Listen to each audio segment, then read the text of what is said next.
why doesn't God eliminate evil? I mean, why not at the stroke of midnight just get rid of it all?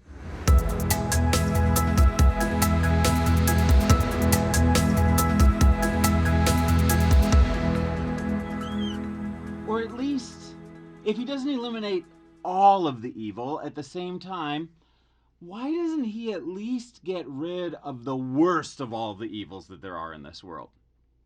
I mean, imagine if all of evil was represented by this bar graph, and everything that was wrong with the world, boom, was represented right there. I think a lot of us ask the question, well, if you don't get rid of all of the evil that's out there, why don't you at least get rid of the worst 10% of the evils that are out there? I mean, let's just say that this is nuclear war, that this is human trafficking, that this is child abuse. I mean, God, why don't you just get rid of those 10% of the evils in the world? And let's just imagine, for the sake of argument, that God did decide to get rid of all of those worst things in the world at the stroke of midnight. And they just ceased to exist at all. And now your new bar graph of evil is this bar graph right here. Well, let me ask you this. What's the question that you would be asking God at that moment? If you were utterly aware that any of these evils could have existed or would have existed, what's the question that you would ask God? Well, I think we'd be asking the same exact question that we were asking before. We'd be saying, God, why don't you get rid of the worst 10% of all of the evils that are there in this world? Maybe you're saying this time it's cancer and it's earthquakes and it's pandemics. And you say, God, why don't you get rid of all of those 10% of worst things in the world? And that God says, okay, I'll get rid of all of those things at the stroke of midnight tonight. And you were left with this. Well, what question would you be asking at that point? You would be asking the same exact question again. Why don't you get rid of all of the evils that there are in this world? And you would keep on asking the question and keep on asking the question until you get down to this level down here where you're saying, God, why don't you get rid of taxes and root canals and that little spinny thing that comes up on the internet that always leaves me in the spinning cycle of death? And we say, God, why don't you get rid of all of those things as well? And if he did, we would still be left asking the same question. Which poses another very interesting question, and that is, what if God is actually holding back a lot of evil right now? I mean, what if it was possible that this graph was actually way higher? What if it went all the way up to the ceiling, all the way up to the sky, and God was actively holding back things today? Well, I think that's actually the case.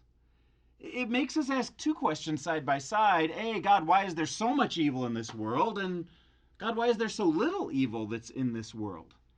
Because if God is actively holding back massive amounts of evil, and can you imagine worse evil that might be happening above what's happening in this world today?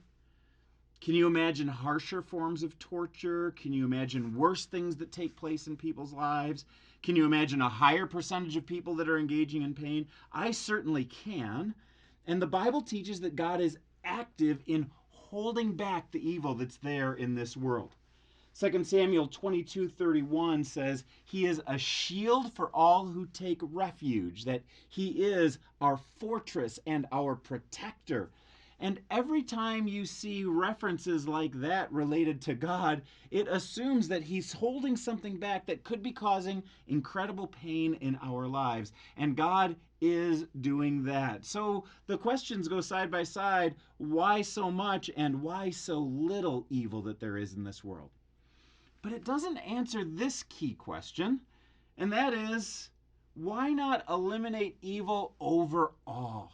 I mean, why not take this graph all the way down to ground zero and at midnight tonight decide that he is going to eliminate all of the evil that affects all of the people that there are on this planet? But let me ask you a question in response to that question, and that is, if God got rid of all evil at midnight tonight, which one of us would be left here tomorrow to enjoy it? Because I don't know about you, but I know about me that I am a mixed bag of good and evil. I got a lot of problems in my life. I've got a lot of ways that I've hurt people, lied to people, offended God, done immoral things, things that violated even my own conscience, let alone the very standards of God. And I know that if God eliminated all evil at midnight tonight, I would be one of the ones who was eliminated. So out of his mercy, because all human beings are a mixed bag, he allows it to continue at some level. Now you might ask, why does he allow the level that he allows? And my answer is, I have no idea, but I know that God is good and he's working out his sovereign plans for all of humanity. In fact, I know that a good God even uses evil to be able to get our attention. I'm struck by what the Oxford professor C.S. Lewis had to say. He says that pain is God's megaphone to rouse a sleeping world. It's amazing how God oftentimes uses the pains that there are in this world in order to be able to accomplish his purposes in our life. Perhaps if there was no such thing as pain, we could go through life just sleepwalking, not paying attention to what's important, never making course corrections that there are in our lives in order to do the things that would actually be best for us, and most importantly, make us pay attention to God. But sometimes God uses a megaphone because we're not paying attention in the midst of our comfort to accomplish his biggest and deepest purposes inside of us.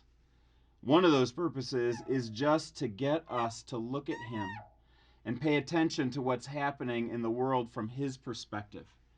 It could be that God allows the suffering and evil that's going around you in your life in order to get you to listen to him, to pay attention to what's important. And the temporary bumps and bruises that there are in this life might just bring about an eternal power that would change you forever and ever.